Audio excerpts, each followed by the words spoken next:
Welcome to WagerTalk TV. I am Kelly Stewart at Kelly in Vegas on Twitter, joined by Ralph Michaels at Cal Sports LV. Make sure you're giving him a follow. He's got all the good trends and angles. We'll get to some of those here at the end of the video. Let's talk about the Super Bowl champions. Listen, I'm still mad about the Super Bowl, but we're going to break down the AFC East here, so we have to start with the New England Patriots. Ralph, season win total is 11. Tell me this team's going to have a hangover this year. Well, it's the Patriots. I mean, do they ever have a hangover? No. Since Belichick's been there, season win totals, they're 13 overs, 4 unders, 2 pushes. Wow. It's like betting New England off a loss. I mean, and why is their number always so obtainable? Well, they have the easiest schedule for the 3rd straight year. When you're playing Miami twice, Buffalo twice, and the Jets twice, you're facing 6 opponents that at best are going to be 500 and have losing records. You look at the coaches, 2 new coaches in the AFC East and Miami and the New York Jets. You know, Buffalo has a 3rd-year head coach and, you know, no comparison. You look at the quarterbacks. New England is going to play 10 quarterbacks this year that have been drafted the last 14 months. That's insanity. Think about it. 10 quarterbacks. Their division is Rosen.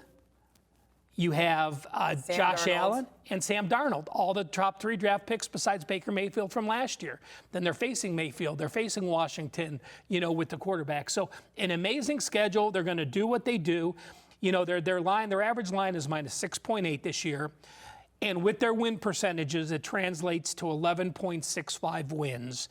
They're going to be a home favorite they're going to be a favorite of 3 or more in every game, except probably at Baltimore, where they'll be like a 2-point favorite, and Philadelphia. Those are the only 2 games. So at no point in time are they going to be an underdog this year? They might be a 1-point dog at Philly. CG opened up the early numbers. They were a 1-point dog at Philly, and that's it. All right. Every other game is 2.5 or higher, with an average line of a touchdown favorite in their games. I'm going to stop you right there. We do talk about a lot about paying a premium to bet New England. I love those spots when they are laying entirely too many points, especially on the road.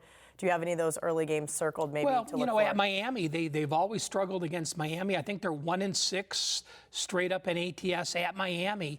And even though Miami's had poor teams, they've actually got outgained in those 7 games. You don't think Brady's going to go down to Miami and get outgained. But you look at New England, and yeah, they lost Gronk, and they lost Trent Brown, and Demaryius Thomas, and Malcolm Brown, and 2 guys on the defensive side. But if you look at their losses, even their losses set up for a good season because there's no multiple position losses. They lost 1 player in each position. They signed some free agents that got cut by other teams, and they go to New England because they want a chance to win. It's New England. You're paying a premium with the 11, but again, it's worth it, and I see the only way to go with New England is over again.